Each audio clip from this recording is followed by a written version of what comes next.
Bonjour Christophe. Bonjour Margot. Alors on va attendre peut-être quelques petites secondes les premières connexions.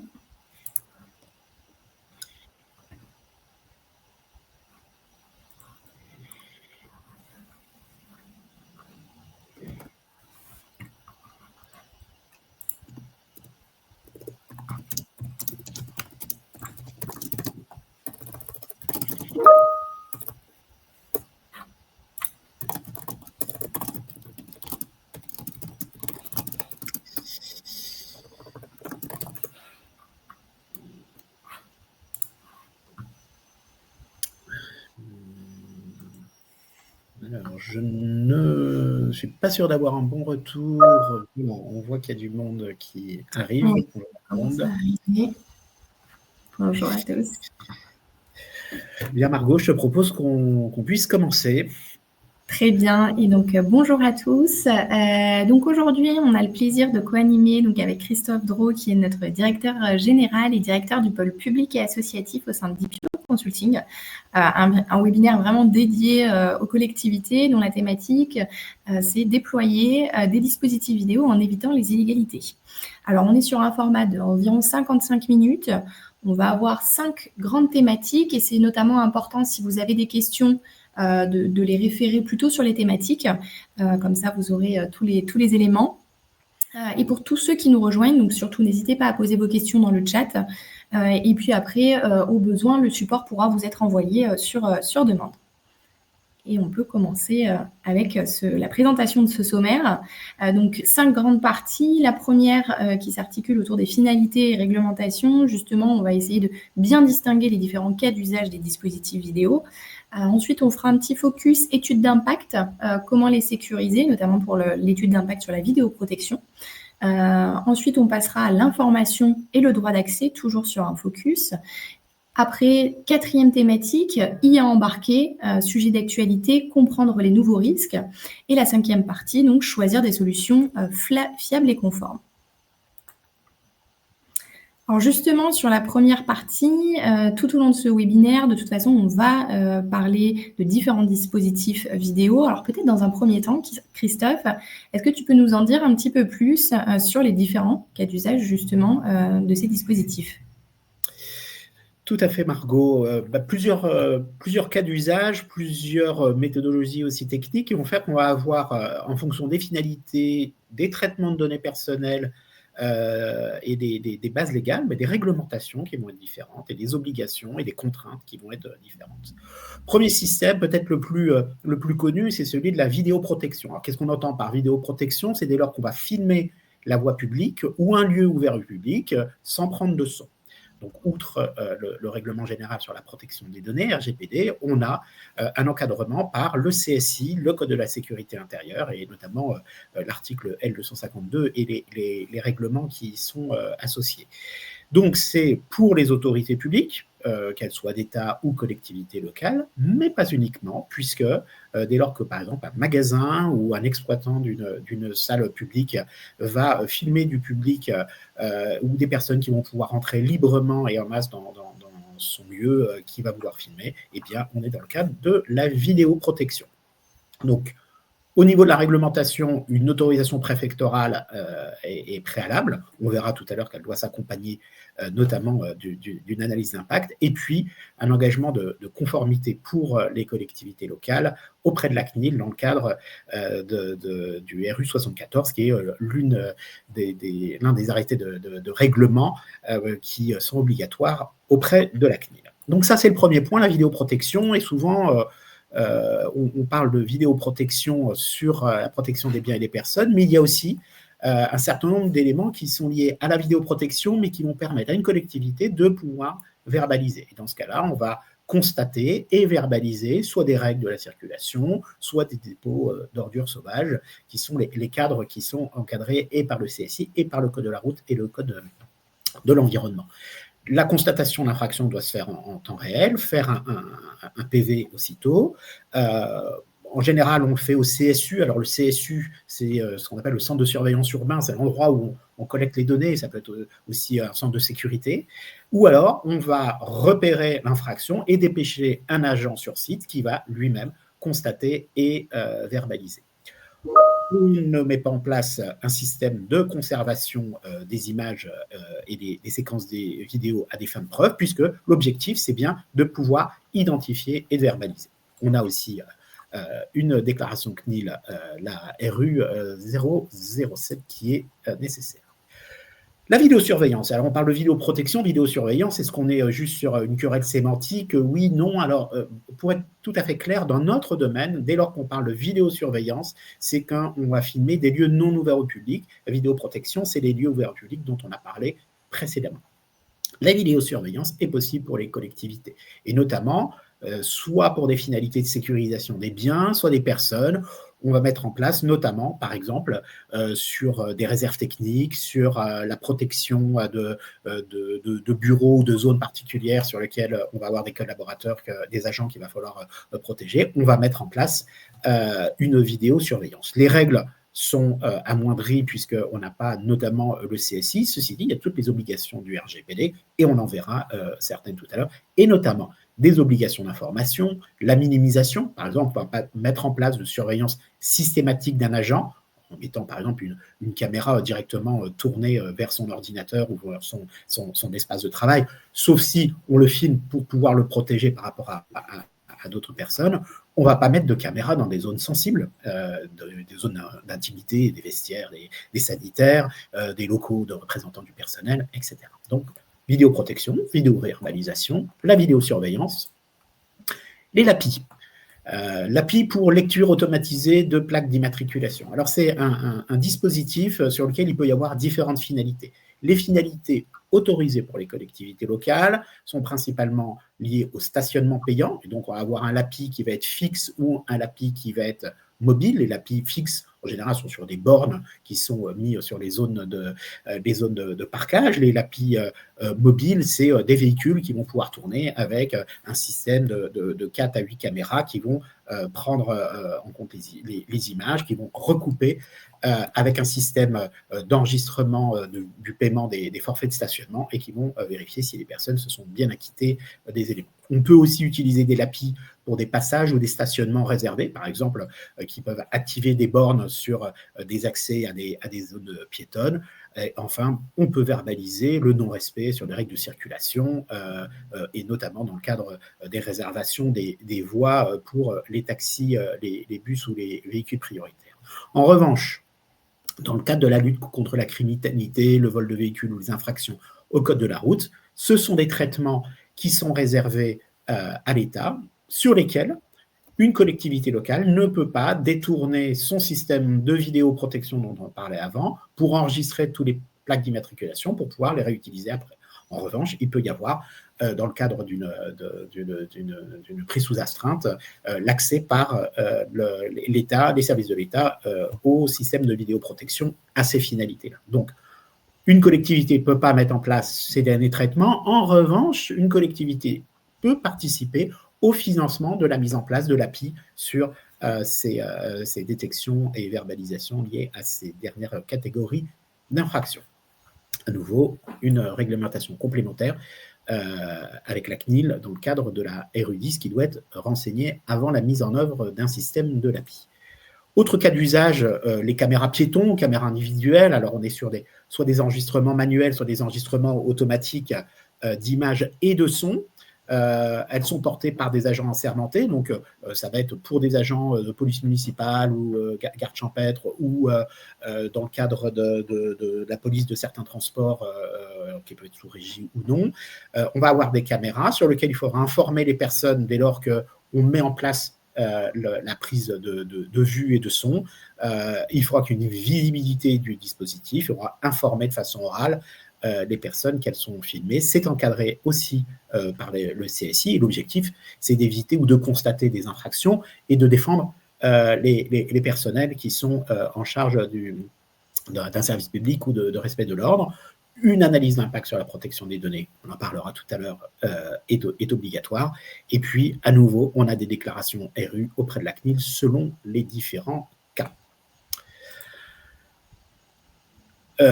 Avant-dernier point, les caméras embarquées ou les dashcams. Alors là, on est dans un cadre qui peut être beaucoup plus restreint et qui peut être limité sur la sécurité des interventions des personnels dans le cadre de l'exercice de leurs fonctions. Normalement, la police municipale est exclue. On a d'autres dispositifs qui sont à la marge, et notamment dans le cadre de la présence de dashcams dans des véhicules qui permettent de pouvoir, dans le cadre d'un système de prévention des agents, être mise en avant. Le système est encadré, il est très réservé, et à nouveau, et là on a une autre déclaration, CNIL, la déclaration 80, et sur lequel une analyse d'impact sera également nécessaire.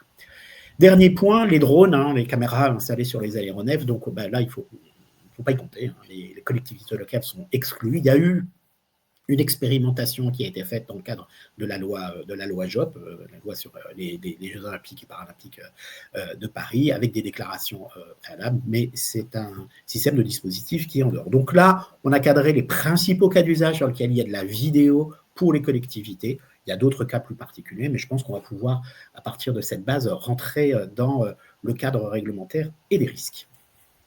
Merci Christophe. Alors je vérifie en même temps que sur le chat, on n'ait pas de questions. N'hésitez pas encore une fois, si vous avez des questions au fur et à mesure qui se glissent sur les parties. De toute façon, après on aura un petit temps en fin de webinaire pour répondre aux questions de manière plus générale.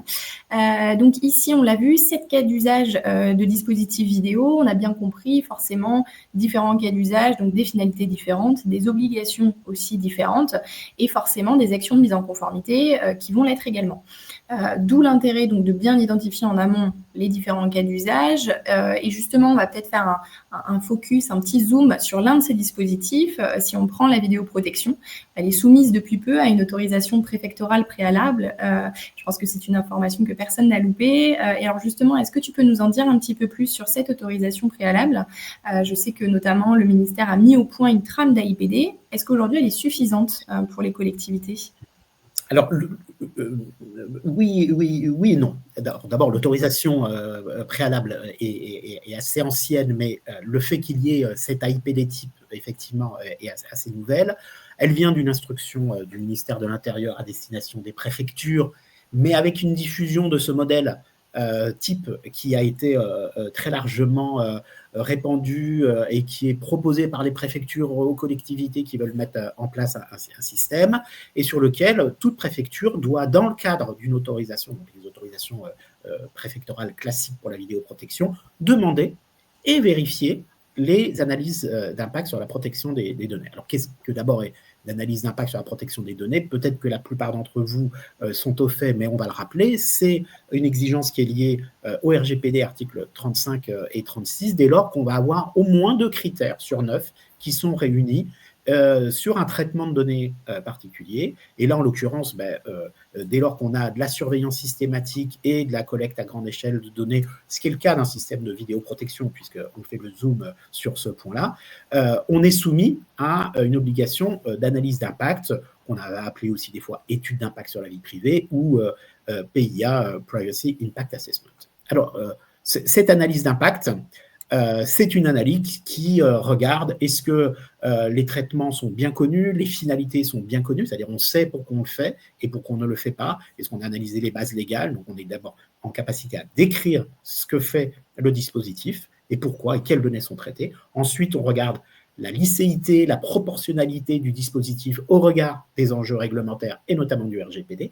Et enfin, dans une troisième partie, on analyse s'il y a des risques particuliers pour les personnes, notamment s'il y a une perte de données personnelles, une divulgation des données personnelles ou une altération des données personnelles. Quels sont les risques que ça engendre pour les personnes en termes d'impact? Est-ce qu'il y a une probabilité? Est-ce qu'il y a des dispositifs de maîtrise des risques qui permettent de minimiser ça? Donc, l'analyse d'impact, c'est à la fois un travail d'analyse et de documentation sur ces 3 points. On sait ce qu'on fait, on regarde la légalité et la proportionnalité et on garde la sécurité. Et dans ce cadre-là, le ministère a fait une proposition d'une trame avec des champs à modifier et sur lequel la CNIL s'est positionnée en disant qu'il y avait un socle de garantie minimale. De fait, on s'aperçoit qu'il y a quand même quelques manquements sur ce modèle. Donc, il est très intéressant, il est très utile, hein, il permet d'avancer et de se positionner dessus, mais il faut pouvoir le dépasser. Notamment parce que, dans le cas de la situation locale, il va y avoir certains champs ou certains éléments sur lesquels vous ne pourrez pas avoir assez de place pour pouvoir renseigner, répondre, etc. Par ailleurs, on a certains champs qui ne sont pas en surbrillance alors qu'ils peuvent ou doivent être modifiés dans le cadre de l'analyse. Pareil, sur les durées de conservation, il faut pouvoir les analyser plus spécifiquement. Donc, le conseil qu'on va vous donner, c'est est-ce qu'on utilise l'AIPD modèle du ministère ou est-ce qu'on utilise une AIPD classique? La première chose, de toute façon, c'est vous demander à votre DPO, dès le début de l'analyse, de vous accompagner. Il va regarder les différents éléments, il va travailler avec vous et il va très probablement pouvoir regarder s'il faut dépasser ou pas le modèle, et notamment dès que ça va être nécessaire. Donc, l'objectif étant de pouvoir quand même tirer parti d'une base qui est assez bien documentée et qui permet de pouvoir avancer. Et ensuite, la démarche doit être d'identifier toutes les actions qui vont permettre de s'assurer de la légalité du système. Donc, qu'il n'y ait pas de finalité non maîtrisée, que les traitements soient maîtrisés, que les paramétrages, que l'analyse de la licéité aussi permettent de mettre en place quelque chose qui est vraiment proportionné à la finalité. Ce travail, vous pouvez le faire plus facilement avec les modèles d'AIPD CNIL ou d'autres qu'on puisse trouver.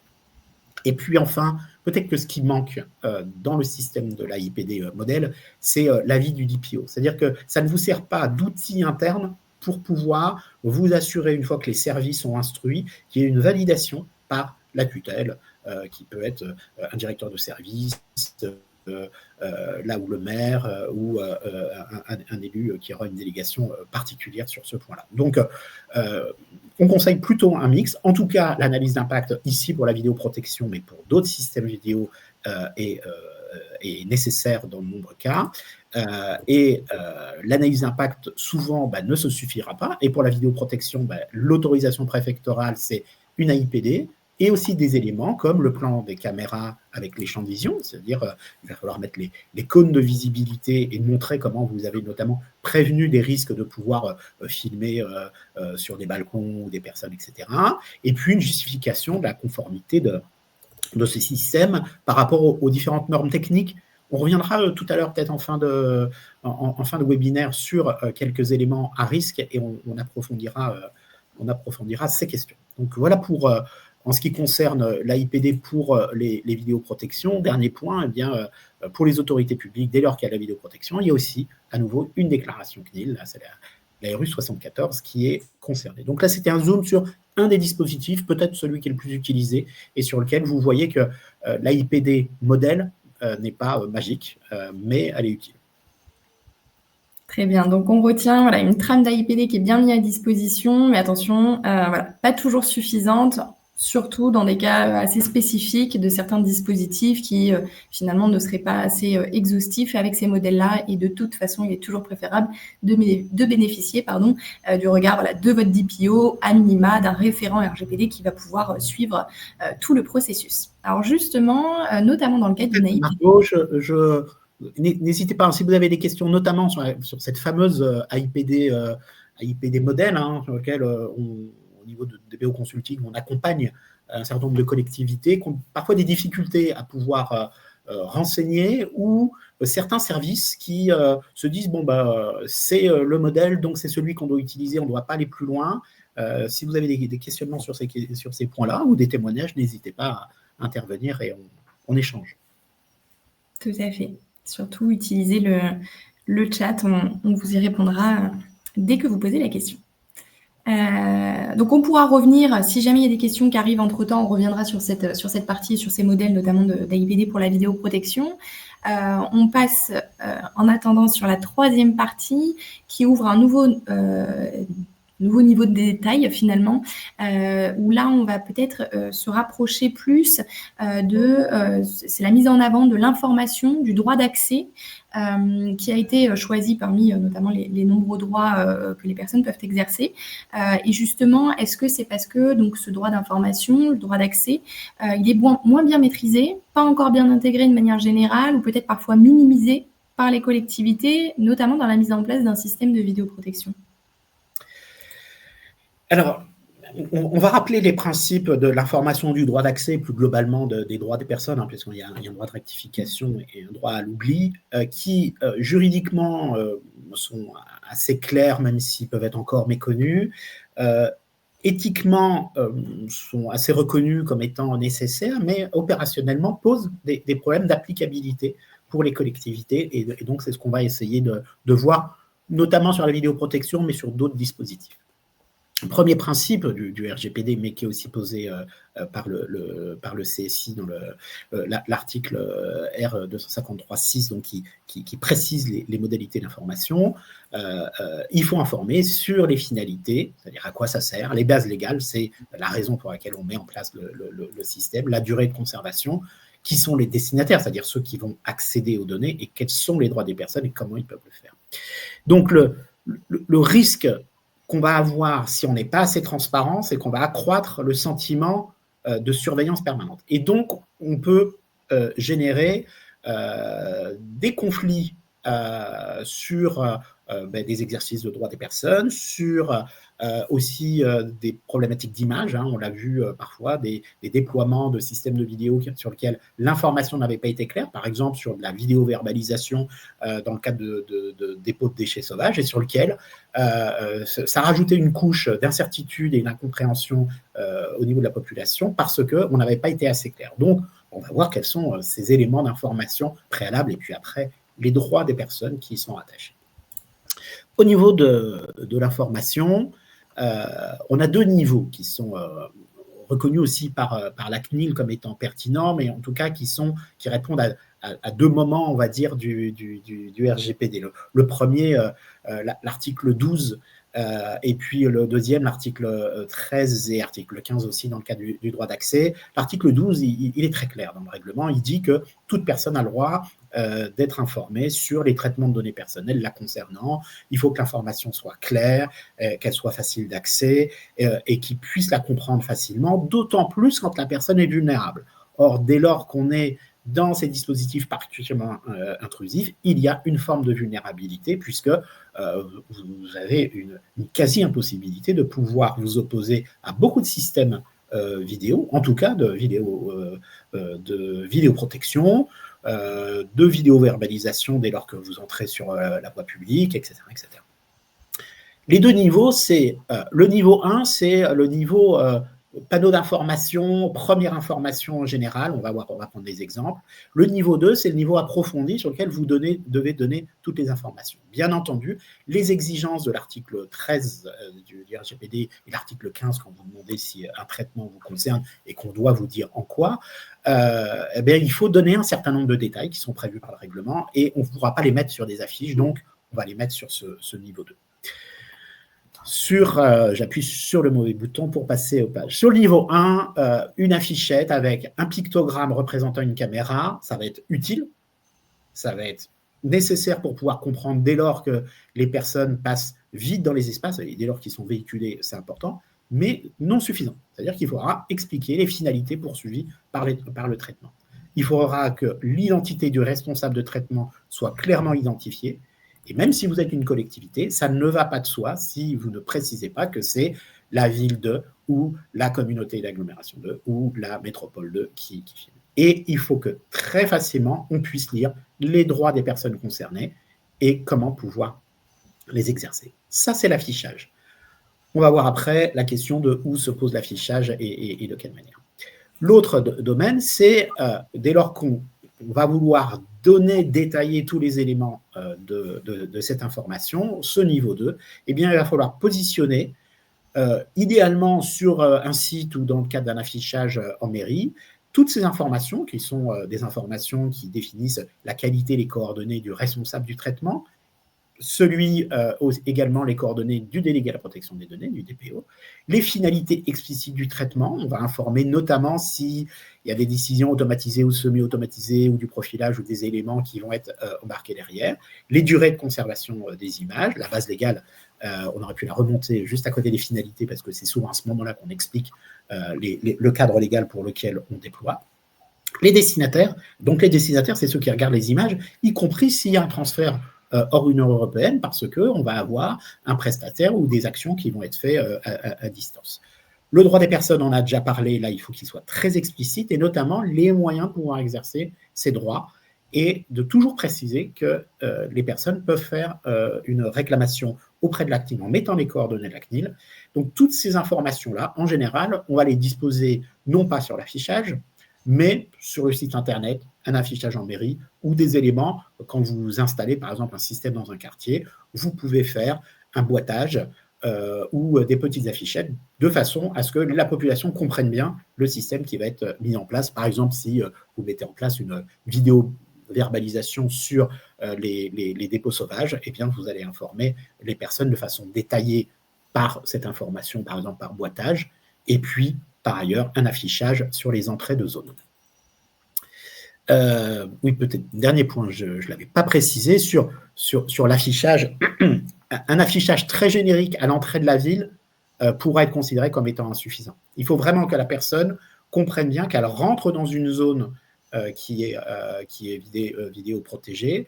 Et si il n'y a pas une information, par exemple, sur un quartier, je vais revenir sur la vidéo verbalisation dans le cadre des dépôts sauvages, si vous avez une information très générique à l'entrée de la ville en disant il y a de la vidéo verbalisation, mais que les zones ne sont pas identifiées, eh bien, vous risquez d'avoir un défaut d'information. Donc, il va falloir, au niveau des affichages, les positionner de façon très opportune, visible, donc pas trop haute, de façon assez fréquente, ce qui correspond à un coût complémentaire qui s'ajoute au système de vidéo et qui peut significativement grever en fait un budget de déploiement de vidéos et qui sont donc intégrés.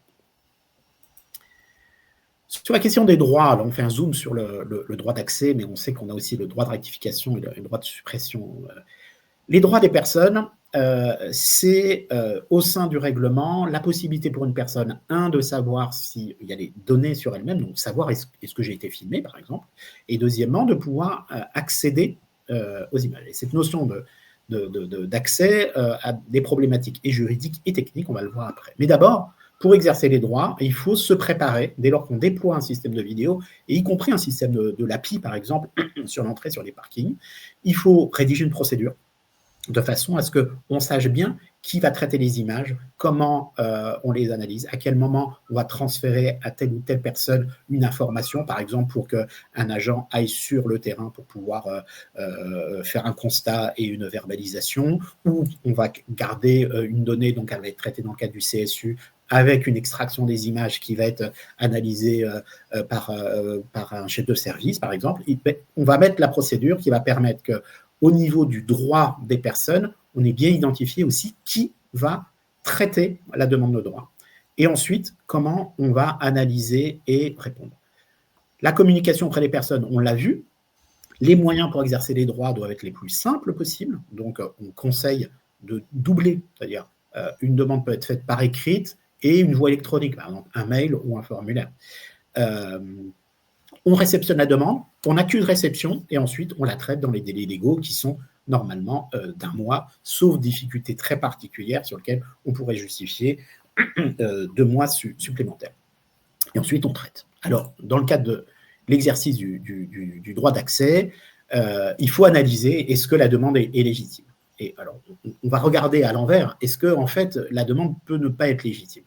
Alors, déjà, est-ce que le délai de conservation n'est plus applicable. Si on a une conservation qui est à 20 jours ou à 30 jours sur des images et qu'une personne 2 mois après fait une demande, on va pouvoir lui répondre, écoutez, les images ne sont plus accessibles, donc nous ne pouvons pas vous dire si vous avez été filmé ou pas. En tout cas, il n'y a plus de données.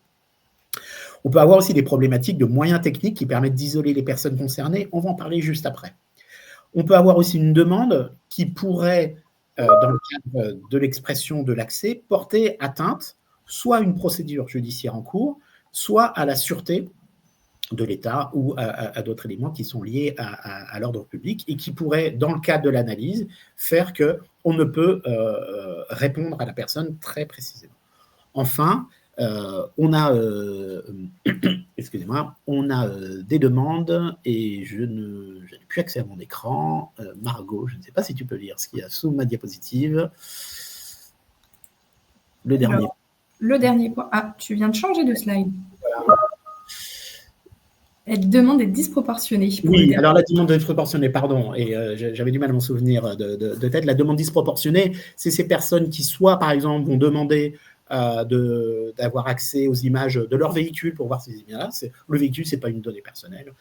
Soit qui vont faire des demandes très récurrentes et très très fréquentes pour avoir toujours les mêmes informations, les mêmes images. Et donc là, on rentre dans le cadre du règlement et des éléments qui sont liés aux jurisprudences qui ont été faites par la CNIL. Alors, une fois qu'on traite la donnée, qu'est-ce qu'on fait des images? Est-ce qu'on les copie, on les diffuse, etc. Il va y avoir un arbitrage sur la nécessité, les moyens, etc. Si on refuse pour des raisons particulières, déjà, il faudra informer et motiver avec les raisons préalables que je vous ai présentées. Si on transmet, alors il y a plusieurs manières de transmettre. C'est soit on fait venir la personne et on lui montre à l'écran, soit, et donc là on sécurise l'accès, soit on extrait les images et on les envoie. Dans tous les cas, il faut que le moyen soit sécurisé. Donc, s'il y a un envoi d'images, il faut que ça se fasse par des voies sécurisées, éventuellement par un système de chiffrement et téléchargement.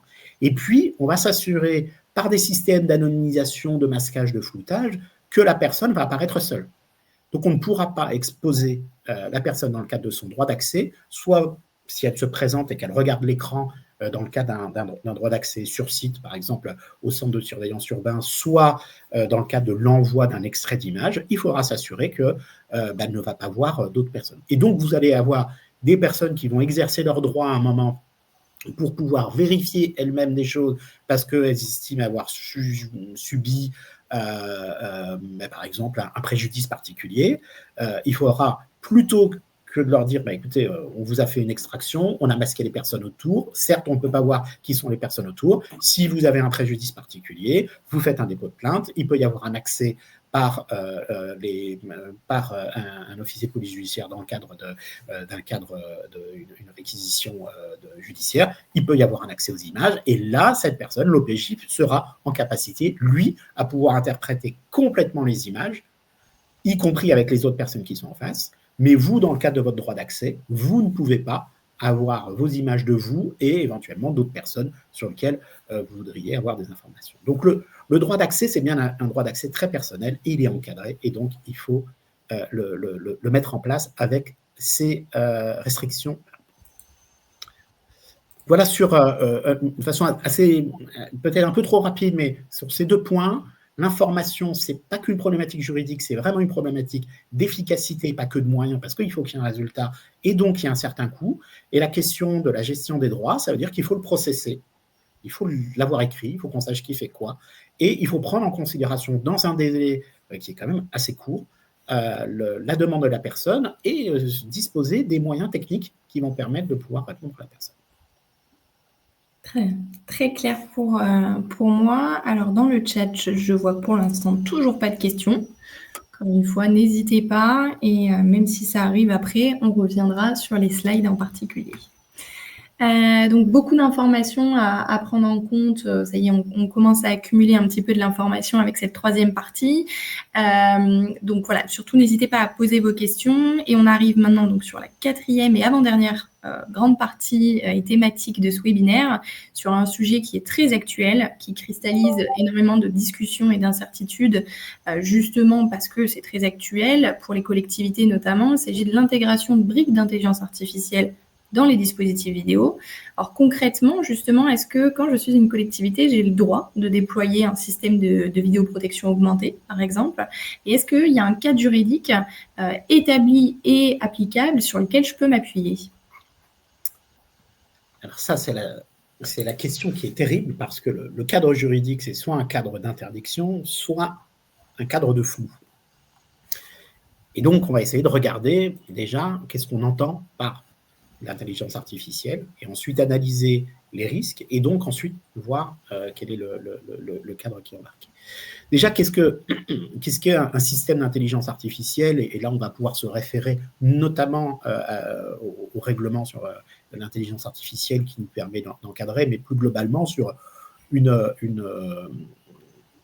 une définition qui, depuis 50-60 ans qu'on déploie de la cybernétique et des algorithmes puissants, vise à qualifier l'intelligence artificielle, le système sur lequel il va y avoir un apprentissage automatisé à partir de collecte de données et sur lequel on va générer des nouveaux référentiels qui vont eux-mêmes permettre de pouvoir se reconfronter aux données et par un système d'apprentissage pouvoir augmenter leur capacité d'analyse. Et les objectifs d'analyse dans le cadre de la vidéo, puisque c'est ceux qui nous intéressent, ça va être de reconnaître les objets. Alors quand on parle des objets, c'est y compris des êtres humains, et puis d'analyser les données. Donc un système d'intelligence artificielle adapté à la vidéo, c'est dès lors que votre système d'acquisition des images va vous permettre, voir du son dans le cadre des caméras piétons, mais on va rester quand même sur les images, va vous permettre de pouvoir identifier des personnes ou des comportements et de pouvoir avoir une analyse, soit une analyse comparative, soit une analyse prédictive, soit des alertes particulières. Et donc, il y a des principes de typologisation et de profilage, c'est-à-dire qu'on va avoir des référentiels, par exemple, si on dit... on va donner des exemples, ça sera plus simple. Et puis, l'autre point qui est important, c'est qu'il y a cet apprentissage, mais ça veut dire qu'il y a une interconnexion de bases de données. Il y a la base d'apprentissage, il y a la base de réflexion, il y a la base d'application, et plus le système va être puissant, plus il va avoir une difficulté à être maîtrisé. Ça, c'est un peu théorique. Qu'est-ce que ça veut dire sur les systèmes de vidéosurveillance en général, mais les systèmes de vidéoprotection sont impliqués ici. Les systèmes d'IA sur la vidéosurveillance. Ça va être par exemple la reconnaissance biométrique directe. C'est-à-dire on a un visage, on voit un visage, on est capable de reconnaître ce visage, d'y voir des caractéristiques parce qu'on va faire des polygones à partir d'un certain nombre de points récurrents qu'on va voir sur un visage. En général, il y a 12-15 points qui permettent de pouvoir identifier une personne et on va pouvoir le comprendre dans l'espace en 3D, de profil, de face. Plus le méthode de face est bien éclairé et en gros plan, plus ça va être facile, plus elle va être sur des situations plus complexes, plus on va requérir justement à des technologies qui vont permettre de recomposer les éléments. Et donc, ce système-là, acquisition de données, ensuite, qu'est-ce qu'on fait de ça? Soit on stocke la donnée et on va suivre une personne de caméra en caméra et on va dire, tiens, c'est cette même personne qui est passée ici, puis qui est passée ici, puis qui est passée ici. Donc, on a un système où on fait un apprentissage en interne cloisonné, soit on a un apprentissage qui est augmenté parce qu'on va accéder à des bases de visages qui ont déjà été enregistrés et sur lesquels on va faire des analyses. Donc, vous voyez que rien que sur la reconnaissance biométrique, on a plusieurs technologies et plusieurs finalités dans les traitements qui vont permettre, pas plusieurs finalités des traitements, mais finalités technologiques dans les traitements qui vont permettre de pouvoir faire de la biométrie directe. Et la biométrie, elle est directe, mais elle est aussi indirecte. Dès lors qu'on va avoir une personne, par exemple, qui va avoir une démarche particulière, un claudiquement particulier, on va pouvoir intégrer ces éléments comme étant des éléments constitutifs d'un objet qui est filmé par la caméra, mais qui va avoir passé une fois, 2 fois, 10 fois dans la vie, à des moments donnés, sur des lieux particuliers, un objet qu'elle va considérer comme étant une personne. Et donc, à ce moment-là, on a clairement un traitement de données personnelles qui est très puissant, puisque c'est les automatisations qui permettent de le faire. D'autres éléments, les analyses comportementales, notamment, est-ce qu'il y a des regroupements de personnes? Est-ce qu'il y a des personnes qui courent dans un espace? Ça, c'est des points sur lesquels il peut y avoir notamment des inquiétudes dans le cadre des dépositaires de la puissance publique et qui vont vouloir prévenir des risques d'attroupement dans certains lieux. Et donc, la question, c'est est-ce qu'on peut utiliser des systèmes vidéo qui permettent de voir des attroupements en pied d'immeuble ou dans des halls ou dans des zones publiques, près d'une gare, près de magasins, etc. Là, on est typiquement sur le fait qu'on ne va pas analyser est-ce que c'est telle et telle et telle personne, mais bien est-ce qu'on a un certain nombre d'objets qui représentent des êtres physiques humains et qui vont permettre de pouvoir comprendre qui sont des passages. Et on va avoir une IA qui va, par exemple, être capable de différencier est-ce que c'est un renard ou un chat qui passe devant la caméra ou est-ce que c'est une personne. Et si c'est une personne, dès lors, il va engendrer un enregistrement de la caméra. Donc là, on est bien sur des systèmes augmentés. La comptabilisation, les statistiques sont des points sur lesquels pour pouvoir faire ces analyses-là, on va utiliser des outils qui sont très précis et sur lesquels on va anonymiser. Mais les outils sont puissants. Et pour pouvoir compter combien de personnes sont passées sous une caméra, le système d'intelligence artificielle adossé à un système vidéo va devoir identifier un certain nombre de personnes avec des capacités technologiques et un système d'apprentissage qui est suffisamment puissant pour qu'on estime que c'est un traitement de données particulièrement intrusif, même si, juste après, on va anonymiser, puisque ce qui intéressera, c'est de savoir combien de personnes sont passées dans ce segment de rue pour voir si on va agrandir ou pas le trottoir, est-ce qu'on va organiser différemment la circulation, etc. Donc même pour des finalités technologiques à risque moindre, on utilise souvent des outils qui permettent beaucoup plus de choses.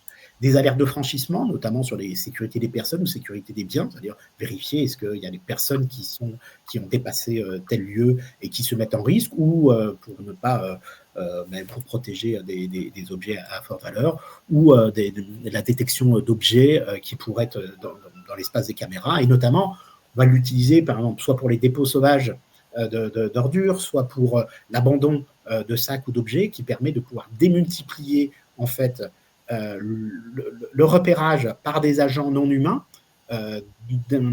d'incidents qui auront été caractérisés par un paramétrage. Et ce paramétrage, c'est de dire est-ce que dans l'image de cet angle de rue, si je vois que subitement il y a un objet qui ne bouge plus avec telle et telle caractéristique pendant un certain temps, est-ce que ça veut dire qu'on peut estimer qu'il y a eu à nouveau un objet qui a été abandonné, et ensuite on va pouvoir déclencher des actions, par exemple de vérifier si c'est pas un objet à risque, ou si c'est pas un dépôt sauvage d'ordures et sur lequel on va commettre ensuite une chaîne d'action, envoyer quelqu'un pour aller nettoyer. Éventuellement, ça c'est la question dans certaines municipalités de ce nouveau système de caméras et de dispositifs de capture d'images qui ont vocation à pouvoir verbaliser des déposeurs de déchets. Donc, vous voyez, des typologies, on met des exemples sur lesquels la vidéo et les systèmes d'intelligence artificielle sont couplés. Il est important de comprendre que ce n'est pas prédéfini, ce n'est pas complet, il faut pouvoir interpréter. Donc, pour pouvoir interpréter, c'est notamment une nécessité de faire des analyses. Donc, quels sont les risques intrinsèques d'un SIA ? J'en ai parlé. On sait des dispositifs qui sont intrusifs par nature et sur lesquels on a notamment un manque de transparence qui est inhérent au système. La transparence, c'est la capacité à pouvoir calculer à une telle vitesse et un tel niveau d'information qu'un être humain n'est pas capable de le faire seul. Donc, le risque de non-maîtrise a été pointé notamment par la CNIL sur ces dispositifs. Il y a aussi un effet secondaire, c'est l'accroissement du sentiment de surveillance systématique dans les espaces publics dès lors qu'on va pouvoir le coupler à des systèmes qui vont être embarqués. Alors, ce n'est pas qu'une question morale ou éthique, c'est aussi une question pratique. Et ça a été assez bien documenté au niveau des politiques de sûreté. Il y a des effets qu'on appelle des effets de goutte d'huile qui font que quand on met en place un système particulièrement puissant, on va déplacer sur d'autres endroits des problématiques qu'on aura sur cet endroit. Et par exemple, l'installation de caméras sur certains carrefours va faire qu'on va avoir, par exemple, un déplacement d'un point de deal. Plus le système est puissant, plus on va repousser sur d'autres zones. Et donc, peut-être plus on aura de difficulté à pouvoir maîtriser ces autres zones. Donc, utiliser ces systèmes particulièrement augmentés et sans maîtrise de la technologie fait qu'au niveau de l'échelle d'une collectivité, on peut avoir un risque de diffusion de certains événements qu'on était capable de maîtriser et qu'on ne pourrait plus maîtriser parce qu'on a mis en place des systèmes tellement puissants qu'on passe sur d'autres modes d'infraction, par exemple, qu'on aurait voulu empêcher. D'autres points que je ne préciserai pas, mais des incertitudes, des biais d'interprétation, etc. Donc, les systèmes, pour l'instant, tels qu'ils sont mis en place dans le cadre des IA sur les caméras, sont à risque très fort. Et ce qui fait que au niveau de la réglementation, déjà, on entre dans le domaine du Code de la sécurité intérieure pour la plupart des éléments. La loi JOP n'a pas été étendue. La question s'est posée à un moment, mais n'a pas été étendue pour pouvoir permettre notamment de la biométrie. Et puis, il y a des endroits où on a des incertitudes. Je reprends l'exemple des détections de dépôts sauvages d'ordures. Pour l'instant, l'encadrement, même si la CNIL a tenu à préciser quand même sur ces fameux dispositifs de prise d'image avec des capteurs toutes les secondes ou 6 images par seconde qui se disaient comme n'étant pas de la vidéoprotection. Nous-mêmes, on les a audités, c'est bluffant, c'est un peu saccadé, mais on est en capacité à pouvoir assimiler ça à de la vidéoprotection, et sur lequel on est sur des dispositifs sur lesquels le cadre juridique de la vidéoprotection et les finalités qui sont prévues dans le cadre du CSI et par exemple du Code de l'environnement en ce qui concerne les dépôts sauvages, on a une disproportion entre le système de captation et le système qui est mis en place. Donc, on peut avoir des vides juridiques, il n'y a pas pour l'instant un cadre qui est très clair. Et donc, l'objectif pour une collectivité qui va utiliser des systèmes de vidéo, on va parler des technologies juste après, c'est de s'assurer qu'elle a vraiment besoin de ce système augmenté et qu'elle n'a pas un risque, et que dans le cadre de ce système augmenté, si elle veut l'utiliser, est-ce qu'elle est dans un cadre qui juridiquement est interdit? Et si elle n'est pas dans un cadre qui est interdit, c'est de faire l'analyse d'impact et de s'assurer, éventuellement en activant l'article 36 du RGPD, à savoir la capacité à interroger la CNIL sur cette base pour vérifier si le traitement qu'elle veut faire à base de vidéos et de systèmes d'intelligence artificielle est proportionné. Donc voilà, la réponse, Margot, je suis désolé, elle n'est pas claire. Il y a une incertitude technologique, une incertitude juridique qui font qu'il est important à ne pas, j'allais dire s'embarquer, voilà, mais en tout cas partir sur les systèmes de vidéo augmentée sans une maîtrise. En tout cas, ce qui est clair, c'est que tout ce qui est lié à de l'analyse biométrique est déjà formellement interdit.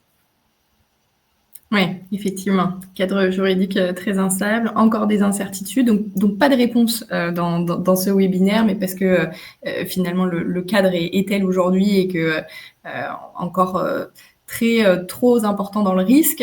Donc c'est un sujet certainement qui sollicitera, que ce soit en interne ou pour vous, de nombreux questionnements encore par la suite.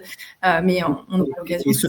Voilà, et la question de ce questionnement est vraiment fondamentale. C'est-à-dire que ne partez pas sur le principe que tout est interdit, puisque en fait l'objectif c'est de bien analyser, de se questionner et d'utiliser l'analyse d'impact sur la protection des données est vraiment faite pour ça. C'est l'outillage qui vous permet de vérifier qu'est-ce qu'on fait, de quelle manière, etc., sur quelle base légale, pour quelle finalité je le fais. Si déjà ça ne résiste pas à ça, ça ne sert à rien d'aller plus loin. Et ensuite, on va regarder, est-ce que c'est proportionné, puisque c'est le deuxième étage de la fusée analyse d'impact, est-ce que c'est proportionné? Et étant donné que vous utilisez des systèmes d'intelligence artificielle qui vont être particulièrement puissants, c'est peut-être à ce moment-là que vous allez vous apercevoir que le système est manifestement trop intrusif pour accéder aux finalités. Et puis ensuite, après, il va falloir sécuriser le troisième étage. Et parfois, je pense que ça sera l'objet de notre dernière instance, et on a des dispositifs qui sont tellement pas maîtrisables qu'on prend des risques très particuliers. Oui, tout à fait. Justement, effectivement, on va passer sur notre dernière partie. Donc, 5e et dernière partie qui fait un petit focus justement sur la conformité des dispositifs en soi. Parce que forcément, en tant que collectivité, vous avez aussi et surtout une responsabilité finalement sur les garanties de vos prestataires vidéo. Et justement, il faut se poser la question, alors c'est préférable en amont, à quoi je dois faire attention quand je suis en phase de sélection d'un prestataire pour un dispositif, pour éviter que ce soit mon prestataire qui compromette ma conformité. Bah oui, c'est ça la question, c'est qu'on n'est plus sur les systèmes à l'ancienne où on avait des caméras et des lecteurs vidéo, des magnétocassettes enregistreurs et sur lesquels on allait récupérer l'information. Alors, il y a des systèmes très légers où il y a des cartes SD, mais on est passé sur des systèmes qui sont d'abord multi-technologies, avec des accès distants, avec des accès massifs. Et donc, on va faire un petit balayage. Sachant que le petit balayage qu'on vous propose aujourd'hui, c'est une ouverture plutôt orientée collectivité, mais sur lequel on l'ouvrira aussi pour d'autres technologies. Alors, question de Christophe. Est-ce qu'il y a donc lieu de retenir que l'IA est fortement déconseillée dans ses pratiques? J'aurais tendance, alors je suis DPO et consultant, et je ne suis pas juriste de formation, moi je viens de l'organisation et du conseil, notamment en collectivité. Et j'aurais tendance à dire que si vous éliminez par principe tout système, parce que vous ne pouvez pas faire ce travail d'analyse pour différentes raisons, vous n'avez pas le temps, ou il y a des enjeux politiques internes, etc., vous vous privez potentiellement d'une capacité à vraiment utiliser des systèmes intéressants. Je reviens sur les exemples qu'on avait pu poser tout à l'heure. Si vous avez un système qui permet, grâce à l'IA, de pouvoir vérifier que les véhicules qui passent sur une voie avec des risques particuliers sont bien des véhicules qui auront été identifiés comme étant les bons véhicules. Par exemple, des camions qui seront sécurisés pour passer sur telle voie et empêcher, par exemple, un Fenwick, un Manitou, enfin, un chariot élévateur, voilà, à pouvoir passer. Alors, voir une trottinette, voir des piétons. Eh bien, vous allez utiliser des outils qui vont être des outils d'IA qui vont vous permettre de pouvoir sécuriser, lancer des alertes et ensuite pouvoir intervenir. L'outil que vous allez utiliser, c'est bien de la vidéo et une IA. Or, on y voit qu'il peut y avoir un intérêt très fort. Ce qu'il faut, c'est qu'il soit adapté dans le cadre de l'exercice que vous allez faire et des traitements que vous allez faire à partir de ces systèmes, et que l'IA ne serve juste qu'à justement prévenir un risque de sécurité. Ça peut être aussi sur des zones de franchissement de zones. C'est de vérifier que les personnes qui rentrent sur une zone sont bien harnachées et ont bien un casque. Si vous mettez en place ce système et que par ailleurs, ils vous permettent de voir que c'est toujours monsieur machin qui ne met jamais son casque et donc on va lui faire ensuite une réprimande, etc., on aura un détournement de finalité. Et donc, ce n'est pas simplement la question de l'IA qui va être là-dedans, c'est bien la question de la finalité que vous cherchez, le traitement que vous mettez en place et notamment ce traitement augmenté et l'analyse que vous allez faire ensuite sur la proportionnalité. Est-ce que vous n'avez pas utilisé un outil trop puissant alors que d'autres outils moins intrusifs permettraient d'arriver à votre finalité? Mais s'il y a une réelle adéquation et un risque maîtrisé pour les personnes, l'IA peut être un outil qui peut être très intéressant dans le cadre du développement. Donc non, je ne vous déconseillerais pas de pouvoir y revenir. Et oui, effectivement, l'analyse d'impact, c'est un bel outil. Il est souvent un peu lourd, mais on peut arrêter une analyse d'impact en cours de route. Il y a plusieurs étages et ne serait-ce que commencer, poser, rentrer dans le dialogue avec le service qui veut mettre en place. On va le voir, là, on va voir quelques éléments techniques, mais je vais dépasser peut-être un petit peu vite parce qu'on y reviendra plus en détail lors de notre webinaire du 3 décembre qui sera sur les questions technologiques. Mais il ne faut pas prendre des effets d'aubaine technologique en se disant on a une super caméra avec des tas de fonctionnalités. Parfois, il y a d'autres dispositifs. Pourquoi ne pas prendre plutôt un système de déclenchement par PIR, c'est des systèmes de détection infrarouge, plutôt que d'avoir un système avec une IA qui va détecter un individu qui passe dans une zone, etc. Donc, voilà, il faut trouver la proportionnalité dans les différents éléments. Christophe, j'espère avoir répondu à vos questions. Sinon, on pourra tout à fait prendre contact avec vous ensemble ultérieurement. Alors, sur la question que tu me posais, Margot, donc sur les solutions conformes, et je vais faire court pour vous les présenter là, je ne vais pas rentrer dans le détail parce qu'on les voit dans un mois et n'hésitez pas à vous inscrire à ce webinaire aussi. On va avoir des risques majeurs dans les solutions et sur lesquels on a des risques de non-conformité. Et à chaque fois, c'est un risque juridique qui entraîne une nécessité de regarder la technique. Est-ce que les systèmes sont fiables? Est-ce qu'on a du masquage? Est-ce que les angles peuvent être sécurisés? Sécurisation des accès, etc. Je vais vous les présenter. Premier point, c'est on évite des systèmes non fiables. Non fiables, ça veut dire on achète des caméras moins chères, en plus basse résolution, etc. Et finalement, on va avoir de la donnée qui ne sera pas nette, donc les données ne seront pas exactes. Or, le règlement général sur la protection des données nous dit que les données doivent être exactes.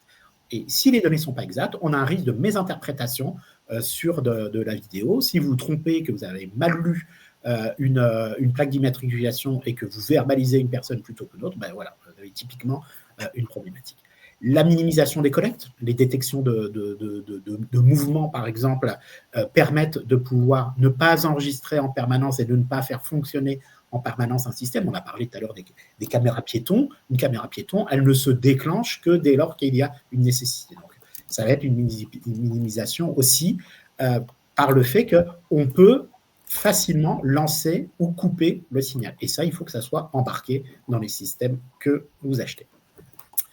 Le masquage, le floutage. Alors, le masquage, c'est un système sur lequel on ne pourra plus rien voir. Le floutage, c'est le système sur lequel on va faire des agrégats de pixels et on va faire une moyenne. Le masquage est plus fort que le floutage. Par contre, si vous avez des masquages avec un bout de scotch ou une petite plaque qui, au moindre coup de vent, parce qu'on est sur une caméra extérieure, s'envole, votre masquage sort. Donc, on va s'assurer, quand on va acheter une solution, qu'on va pouvoir bloquer l'acquisition de données non nécessaires ou sensibles par des systèmes idéalement de masquage, par des polygones qui sont fixes, et on vérifiera d'ailleurs s'il y a eu des modifications des angles.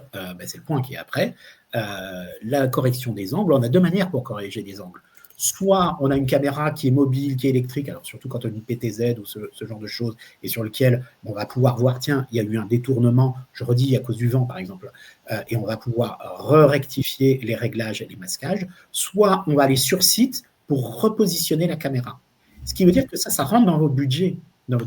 Si vous achetez un système sur lequel vous n'êtes pas assuré que dans le système du placement des caméras, le système est suffisamment solide pour se prévenir sur toutes les vibrations, par exemple, qu'on va avoir sur la voie publique, on va avoir des vibrations des véhicules qui vont passer, vibrations, vous bougez, tout d'un coup, votre caméra ne filmait pas le balcon de Monsieur Michu, et hop, boum, avec ces vibrations régulières, et on va commencer à filmer en permanence chez Monsieur Michu, et on va rentrer dans un dispositif qui va être illégal. Donc, sur ces différents points, il faut s'assurer que le système, et le système, ce n'est pas que la technologie embarquée, hein, c'est aussi la manière de positionner le système, le contrat de maintenance que vous allez prendre avec la société de caméras, etc., sera suffisamment solide. Et donc là, vous voyez, on est bien sur une problématique de technologie qui correspond à un cahier des charges techniques qui permet de se mettre en conformité juridique. Autre élément sur la sécurisation des accès, je ne vais pas y passer derrière, mais il faut bien entendu que tout le monde n'accède pas à toutes les données, surtout qu'on est sur des données qui sont particulièrement intrusives, qu'on mette en place aussi des logs de connexion, des logs d'extraction, des journaux qui permettent de savoir qui, quand a accédé à quelle image, qu'on ait des revues des droits réguliers pour qu'on s'assure bien qu'en temps et en heure, seules les personnes qui sont habilitées peuvent le faire. Et puis, les administrateurs, ceux qui ont des droits très particuliers, beaucoup plus puissants, il faut les contrôler aussi régulièrement. Et donc là, on va demander, par exemple, au RSSI de faire un travail et de mettre dans le périmètre de son système d'information sur lequel souvent il vient faire des contrôles, et bien d'aller regarder aussi le système de vidéoprotection.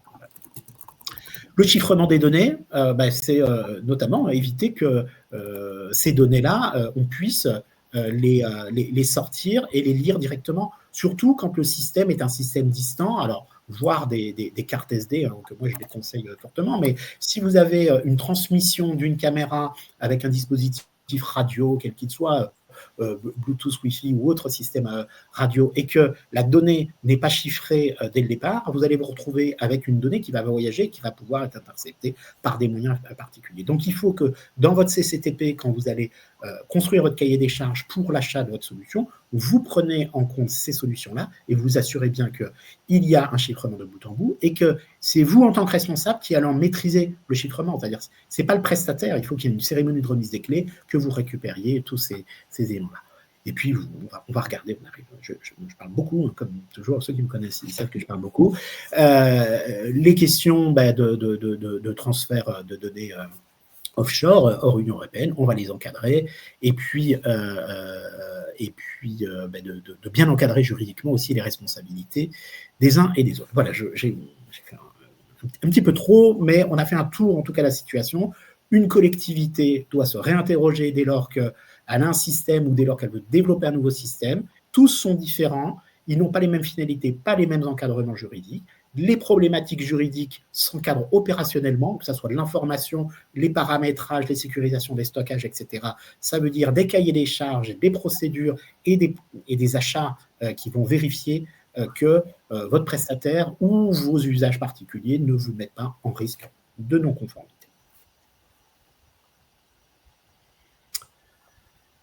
Je n'ai pas beaucoup laissé de temps à des échanges, hein. Ça c'est assez classique, malheureusement. Est-ce que tu n'as pas une dernière slide? Non? Une dernière slide, effectivement. Oui, c'est s'assurer quand on fait un achat qu'il y a bien aussi les fonctionnalités qui permettent de faire les conformités, le pilotage des durées, la maîtrise des technologies embarquées, qu'elles soient bien documentées, et puis que les extractions soient limitées et qu'on puisse avoir des masquages et des floutages avec des systèmes contrôlés, si possible, des systèmes logiques et pas que des systèmes physiques. Très bien. Alors, je regarde en même temps, je crois qu'on n'a pas de nouvelles questions dans le chat. On va se laisser quelques petites secondes pour prendre vos dernières questions avant que le live ne se coupe. En tout cas, merci à tous d'y avoir assisté. Surtout, n'hésitez pas dans les heures et jours à venir à nous solliciter après en message directement pour ou organiser un échange complémentaire. Voilà, ça peut être dans le cadre d'une visioconférence sur un cas d'usage très spécifique qui vous appartient pour échanger sur cette thématique, voilà, vraiment avec nos experts. Et je regarde en même temps. Eh bien, Margot, je donne rendez-vous donc à tous ceux que ça intéresse sur la partie qu'on a vue un petit peu rapidement là, mais qu'on va approfondir sur la question de la sécurisation de tous les systèmes vidéosurveillance, vidéoprotection, et pas uniquement pour les collectivités, et sur lequel eh bien, on pourra approfondir sur ces questions-là. On regardera notamment aussi les impacts avec d'autres réglementations, NIS 2 ou d'autres. Et puis, pour ceux que ça intéresse, Margot, on sera présent au Salon des maires dans 15 jours. Au niveau du stand des technologies, vous nous trouverez, il y a un petit corner, vous verrez DPO Consulting, et on pourra prolonger ces discussions ou aborder d'autres sujets de conformité data avec vous, avec très grand plaisir. Tout à fait. Merci beaucoup. Merci à tous. Très bonne fin de journée. Au revoir, à bientôt. Au revoir.